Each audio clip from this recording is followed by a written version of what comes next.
¿Cómo está? En el aire, temas del día. De inmediato revisamos nuestra pregunta Twitter para que usted participe. Aquí la tenemos en pantalla. El ELN aplicará un cese unilateral de operaciones militares ofensivas en Colombia entre el 9 y el 13 de marzo, como muestra de respeto a los votantes en las elecciones de este año. Tras esta postura de la guerrilla, le preguntamos, ¿a quién le toca ahora dar el paso por la paz? Opine, denos su parecer. Nuestro primer tema está relacionado con Venezuela, donde avanza el cronograma electoral de cara a los comicios presidenciales del 22 de abril. Este lunes comenzó el proceso para formalizar las postulaciones de los aspirantes a candidatos a la presidencia. De esto y más le vamos a hablar a continuación. De acuerdo con la rectora del Consejo Nacional Electoral, Tania D'Amelio, durante esta fase los candidatos a la jefatura de Estado formalizarán los recaudos necesarios ante la Comisión de Postulaciones de la Junta Nacional Electoral. El proceso va a estar habilitado hasta mañana martes 27, tal como establece el calendario. Además, hoy se hizo la auditoría al registro electoral, una de las 15 que realizará el ente comicial, con la presencia de testigos de diversos partidos. Vamos entonces a repasar parte del cronograma electoral de estos comicios presidenciales que han sido pautados para el 22 de abril. Hasta el 27 de febrero, como le decíamos, los candidatos podrán presentar sus postulaciones personales. Ese mismo día se realizará la admisión y resolución de las impugnaciones, donde quienes hagan observaciones al registro electoral preliminar podrán presentar sus impugnaciones ante el Consejo Nacional Electoral. 5 de marzo, el Poder Electoral publicará el registro electoral definitivo y se escogerán posiciones en la boleta. Del 2 al 19 de marzo se va a desarrollar la campaña electoral. Y para el 22 de abril, le decíamos, están pautadas las elecciones presidenciales.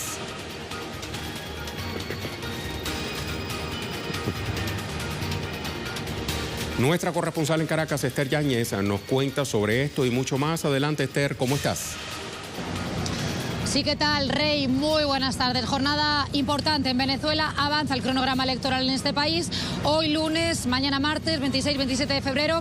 Son días importantes porque frente al Consejo Nacional Electoral los candidatos están presentando los recaudos necesarios, los requisitos necesarios y lo están haciendo en persona frente a funcionarios del máximo órgano electoral de Venezuela para oficializar sus candidaturas para estas elecciones presidenciales del próximo 22 de abril.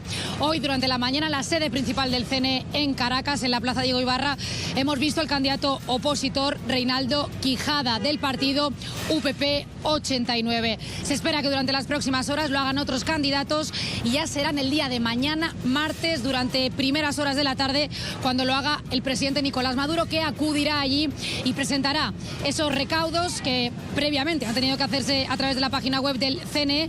Lo presentará entonces frente a estos funcionarios del CNE y frente a la presidenta del Consejo Nacional Electoral, Tibisay Lucena. Todo ello se espera que sea a posteriori de una gran marcha nacional que ha convocado el Partido Socialista Unido de Venezuela y que recorrerá las principales vías de Caracas, todo ello en apoyo al candidato, precisamente al candidato del chavismo, Nicolás Maduro. Precisamente en horas de la tarde de hoy va a cerrar su agenda el presidente Maduro con el Partido Comunista, puesto que tiene previsto un encuentro con los militantes de este partido, los cuales también van a presentar su apoyo a la candidatura de Nicolás Maduro. Recordemos que todos los partidos integrantes del Gran Polo Patriótico lo han estado haciendo durante los últimos días y en esta ocasión, esta tarde, lo hará el Partido Comunista. En clave electoral, Rey, ha estado hablando precisamente Nicolás Maduro en las últimas horas. Le escuchábamos en entrevistas señalar este fin de semana y recordar que en Venezuela es un país completamente libre y democrático, que recordaba que desde que llegó el chavismo al poder, al gobierno del año 1998, se han celebrado nada más y nada menos que 24 procesos electorales, de los cuales 22 los ha ganado el chavismo. Así que animaba al presidente Nicolás Maduro a salir a las calles, a votar en un proceso democrático y completamente transparente, y animaba, por supuesto, una vez más a la oposición para participar, les animaba, les llamaba a la paz y al diálogo. Un último detalle, Rey, porque hoy también comienzan las auditorías por parte del Consejo Nacional Electoral. Recordemos que todos los comicios en Venezuela están completamente auditados antes, durante y después del proceso. En esta ocasión las elecciones presidenciales tendrán 13 auditorías y hoy también van a comenzar las del registro electoral, que por cierto finalizaron las inscripciones en el extranjero durante la jornada de ayer domingo y ya tenemos el dato oficial de cuántos electores hay, cuántos electores se han inscrito para participar en esta votación. Son 20,5 millones, lo decía esta mañana el propio Consejo Nacional Electoral, y de los cuales, de esos 20,5 millones, 107.000 son inscritos en el extranjero. Así que bueno, muy pendientes de todo lo que acontezca durante la jornada y el resto de los días, muy pendientes de todo este avance en este cronograma electoral, Rey. Muchísimas gracias, Esther. Pendientes de estas actividades. Vamos a seguir hablando de Venezuela ahora en materia de defensa territorial y soberanía. Porque este fin de semana el presidente Nicolás Maduro encabezó los ejercicios militares Independencia 2018 ante las amenazas que enfrenta esta nación suramericana. De acuerdo con el Ministerio de Comunicación e Información, los ejercicios se realizaron con el objetivo de fortalecer el entrenamiento de la Fuerza Armada para enfrentar cualquier amenaza. Las maniobras se realizaron en todo el país, contaron con la participación de los 4 componentes de la Fuerza Armada Nacional Bolivariana, además de hombres y mujeres civiles. Se emprendieron acciones en 3 niveles: el estratégico, el operacional y el táctico.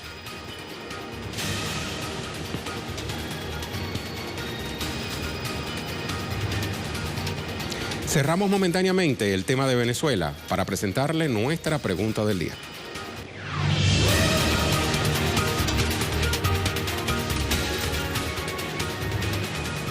Vuelve a la pantalla la pregunta, dice: el ELN aplicará un cese unilateral de operaciones militares ofensivas en Colombia entre el 9 y el 13 de marzo, como muestra de respeto a los votantes en las elecciones Colombia 2018. Tras esta postura de la guerrilla, le preguntamos a quién le toca ahora dar el paso por la paz. Opine, denos su parecer al respecto. Mientras le cuento que nuestra imagen del día hoy nos llega desde Pyeongchang, Corea del Sur, donde fueron clausurados este domingo los Juegos Olímpicos de Invierno. Este año se denominaron los Juegos de la Paz, porque las dos Coreas participaron formando parte de una sola delegación de atletas que ondearon la denominada bandera unificada. Una muestra de cómo el deporte se convierte en embajador de la paz y la reconciliación de las naciones, pese a los intentos divisionistas de potencias como Estados Unidos. Con estas impresionantes imágenes de la víspera, nos vamos a la pausa. Regresa a Temas del Día. Este lunes inició la 29ª sesión de la Conferencia de Jefes de Estado y de Gobierno de la Comunidad del Caribe, CARICOM.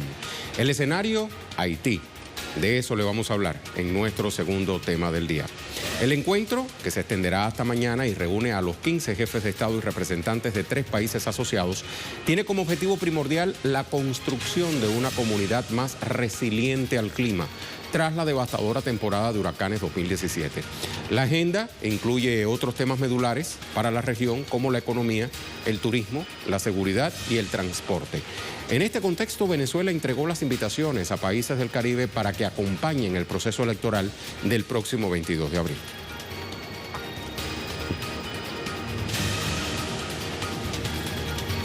Nuestra enviada especial a Puerto Príncipe, Laura Prada, nos tiene mucha más información. Saludos, Laura, adelante. Hola, Rey, efectivamente un gusto saludarte. Continuamos aquí en Haití y se mantiene la reunión a puertas cerradas de los jefes de Estado y de Gobierno de CARICOM aquí en Puerto Príncipe, Haití. Los temas sobre la mesa, como bien decíamos en emisiones anteriores: cambio climático, enfrentamiento de desastres, tráfico de personas, violencia, el comercio muy importante en la región, así como la facilidad de movimiento de los miembros de esta comunidad, Rey. Uno de los temas principales, como ya mencionábamos, es el tema del cambio climático. ¿Por qué? Porque el Caribe ha sido una región seriamente afectada, es una región seriamente afectada por los huracanes. Recordemos que en septiembre el paso de los huracanes María, Irma y María de categoría 5, y ya nos encontramos próximos al comienzo de una nueva temporada ciclónica aquí en el Caribe. Otra de las cosas que sucedió en esta reunión, Rey, fue que el vicecanciller de Venezuela, Raúl Licay, entregó una carta emitida por la presidenta del Consejo Nacional Electoral de Venezuela, que invita a CARICOM a que acompañe las elecciones de este 22 de abril en Venezuela. Un acompañamiento político y técnico que Venezuela pide a CARICOM. Rey, esta reunión aquí en Puerto Príncipe se extenderá hasta el día de mañana, que en horas de la tarde va a estar ofreciendo a los medios de comunicación los resultados, la declaración final de este encuentro, Rey. Hasta ahora esto es todo lo que tenemos, pero continuaremos informando y compartiendo con ustedes y nuestra teleaudiencia lo que aquí acontezca. Muchísimas gracias, Laura. Laura Prada, directamente desde Puerto Príncipe, Haití. En la instalación de otro evento internacional donde participa Venezuela tuvo lugar hoy en la sede de la Organización de Naciones Unidas, pero específicamente relacionada con derechos humanos. Estuvo encabezada por Antonio Guterres, quien destacó la resolución unánime del Consejo de Seguridad que declaró un cese el fuego de 30 días en Siria. En ese sentido, Guterres pidió la estricta aplicación de la resolución a todas las partes involucradas para proteger a las víctimas civiles. Es otro de los temas discutidos, por ejemplo, el compromiso de todos los países miembros, principalmente los europeos, de acoger a refugiados. Este periodo de sesiones se va a extender hasta el 23 de marzo. Y en este contexto, el canciller de Venezuela, Jorge Arreaza, denunció los ataques injerencistas de Estados Unidos al tiempo que ratificó el compromiso del gobierno bolivariano en la defensa de los derechos humanos. Queremos advertir aquí que en el Consejo de Derechos Humanos, nada más y nada menos, este órgano esencial para la defensa de los derechos de los pueblos, el peligroso escenario que pretende generar el gobierno de Estados Unidos y sus aliados a partir de las sanciones económicas que le hacen daño al pueblo venezolano, a partir de la presión y extorsión política y financiera que ejerce Washington sobre gobiernos de Europa y de la región latinoamericana y caribeña, y a partir de una feroz guerra psicológica mediática muy bien planificada y financiada. Se pretende así hacerle creer al mundo que en Venezuela hay una crisis humanitaria. El jefe de la diplomacia venezolana señaló que algunos países de la región utilizan a Venezuela como excusa para ocultar los problemas que los aquejan. Para los países con gobiernos de derecha de toda la región latinoamericana, aún países con graves situaciones humanitarias internas, Venezuela y el presidente Maduro son titulares de prensa y noticieros que convierten a Venezuela en la excusa perfecta, la cortina de humo para desviar la atención de la opinión pública interna e internacional sobre las gravísimas problemáticas nacionales.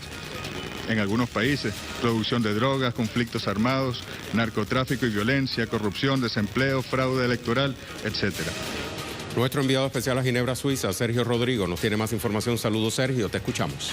Muy buenas noches y un saludo muy fuerte a toda la audiencia de Telesur. Bueno, aquí la 37 conferencia del Consejo de Derechos Humanos, la conferencia de alto nivel, ha estado marcada por la participación del canciller venezolano Jorge Arreaza, que ha denunciado el intervencionismo por parte de Estados Unidos contra esta nación latinoamericana. Ha denunciado que en estos últimos 55 días más de 105 agresiones han sido sufridas por parte del Estado venezolano. Amenazas reales que incluso el propio gobierno de los Estados Unidos tanteaba la posibilidad de llevar a cabo una intervención militar contra la población venezolana. La denuncia ha sido aclarada por parte del gobierno venezolano, que ha denunciado estas agresiones y ha mostrado su compromiso con el Consejo de Derechos Humanos en defender los derechos de los pueblos, principalmente el de Venezuela, ante estas agresiones sistemáticas que están sufriendo. Insiste en buscar la paz y la democracia en un país en el que el próximo 22 de abril celebrará elecciones presidenciales. Un reto en el que ha insistido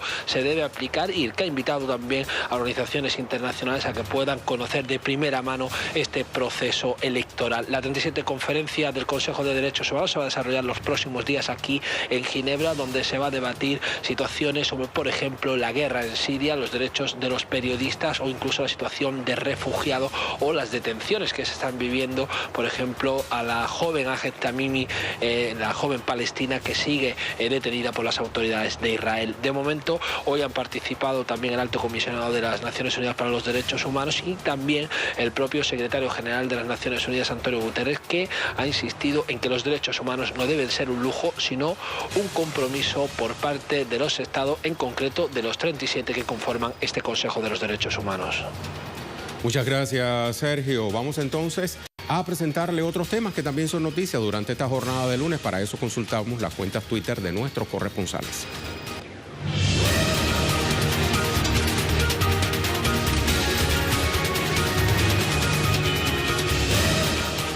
Ahí tenemos a Isa García. Hoy a las 4 de la tarde vuelven a tomar las calles de Ciudad de México los familiares de los 43 normalistas de Ayotzinapa desaparecidos hace más de 40 meses. Quieren visibilizar su dolor y que se haga justicia. Avanzamos, tenemos esta de Hugo Vera, dice, durante este fin de semana se encontraron 2 bombas de 500 libras cada una que fueron abandonadas por los miembros del ejército de Estados Unidos durante la Segunda Guerra Mundial. Hasta la fecha se han encontrado 4 explosivos en el sitio.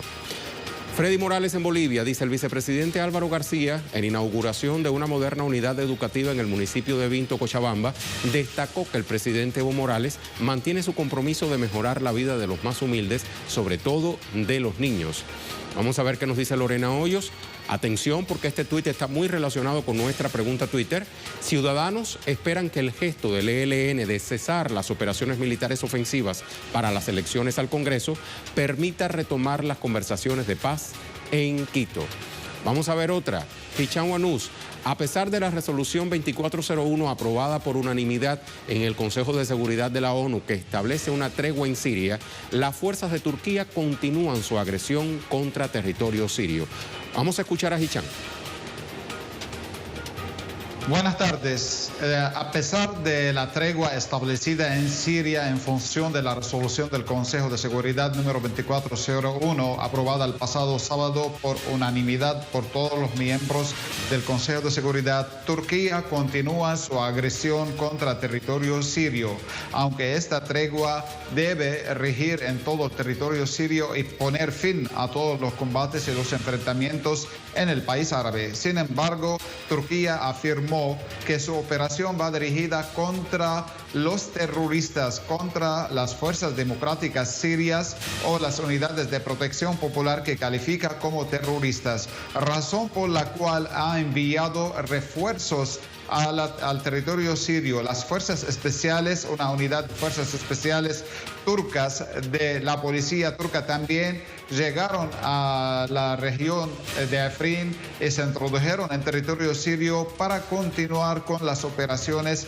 contra la población civil en Afrin y también contra los combatientes kurdos. Además de esto, continúan los bombardeos de Turquía de los aviones de combate y de la artillería contra las diferentes localidades de la región de Afrin, especialmente las localidades de Genteres, Bulbul y también Rayo, lo que causó el día de hoy la muerte de 5 civiles indefensos. Y hasta el momento los equipos de rescate de la Cruz Roja Internacional y de la Media Luna Roja Árabe Siria intentan rescatar a los cadáveres por debajo de los escombros, en tiempo que también bombardearon zonas o instalaciones públicas y vías de acceso a la región de Afrin, impidiendo que los ciudadanos puedan trasladar con libertad. También obligaron a miles de ciudadanos de los Genderes y también de Bulbul y Rayo a abandonar sus hogares y dirigirse hacia el centro de Afrin como desplazados internos, en tiempo que las fuerzas democráticas sirias respondieron a estos ataques en conjunto con las fuerzas populares de defensa popular siria y lograron abatir a 5 soldados turcos, a unos 50 armados del llamado Ejército Libre de Siria, dejaron a más de 60 heridos en filas de los agresores y también destruyeron a 3 tanques de guerra turcos y más de 6 blindados turcos.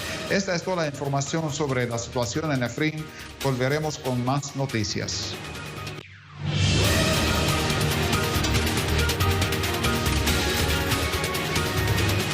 Pasamos a nuestro tema en desarrollo. El Comité Central del Partido Comunista Chino propuso una serie de enmiendas a la Constitución de la República, entre las que destaca la posibilidad de que el presidente y el vicepresidente puedan ejercer más de 2 mandatos consecutivos. ¿Para qué? Bueno, pues para consolidar el socialismo en el gigante asiático con características propias, con características chinas. A China nos vamos. Nuestra corresponsal en Beijing, Isaura Díez, nos amplía. Adelante, Isaura, saludos. En efecto, el Comité Central del Partido Comunista de China ha realizado varias propuestas de enmiendas a la Constitución, propuestas que fueron presentadas ante el Comité Permanente de la Asamblea Nacional Popular y que generan a esta hora muchas opiniones encontradas de diferentes expertos, porque, por ejemplo, entre esas propuestas está modificar el acápite que habla sobre los mandatos consecutivos del presidente y del vicepresidente. Actualmente, la cláusula de la Constitución que se refiere a esto dice así: El mandato del presidente y del vicepresidente de la República Popular China es el mismo que el de la Asamblea Nacional Popular y no desempeñarán sus cargos más de 2 mandatos consecutivos. Ahora bien, el Comité Central del partido propone modificarlo de esta forma. El mandato del presidente y del vicepresidente de la República Popular China es el mismo que el de la Asamblea Nacional Popular y dejarlo ahí. Otra de las propuestas está incluir el pensamiento de Xi Jinping sobre el socialismo con características chinas para la nueva era dentro de la ley fundamental del país, así como también incluir la concepción científica para el desarrollo. El Comité Central de esta importante organización política propuso también incluir la concepción de una construcción de una comunidad de futuro compartida para la humanidad en la Constitución, una idea que señala el camino de desarrollo pacífico y la estrategia de apertura para beneficio mutuo. Otra de las propuestas del Partido Comunista de China es aumentar el liderazgo de esta organización política, dar mayor poder legislativo a las ciudades e incluir los avances ecológicos como una nueva función y poder del Consejo de Estado. Todas estas propuestas de las enmiendas se van a discutir a partir de la próxima semana, cuando comience a sesionar en esta capital la 13ª Asamblea Nacional Popular. Ya están elegidos los casi 3.000 diputados que llegarán acá a Beijing. Nosotros les mandaremos al tanto. Ahora devuelvo la señal a los estudios centrales en Caracas. Gracias, Isaura. Importante esa asamblea a la que Telesur le va a dar seguimiento. Vamos entonces a revisar nuevamente nuestra pregunta Twitter y ver las respuestas.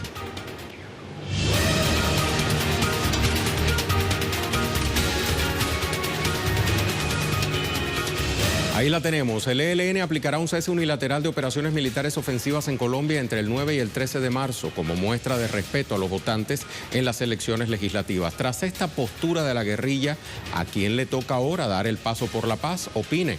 Vamos a ver una primera respuesta. Vamos a ver a Giovanna que nos dice, obviamente al gobierno de Juan Manuel Santos, con seriedad y no se deje manipular por el sistema imperial norteamericano, que no pase como lo hizo con las FARC. Siguen los muertos. Otra más.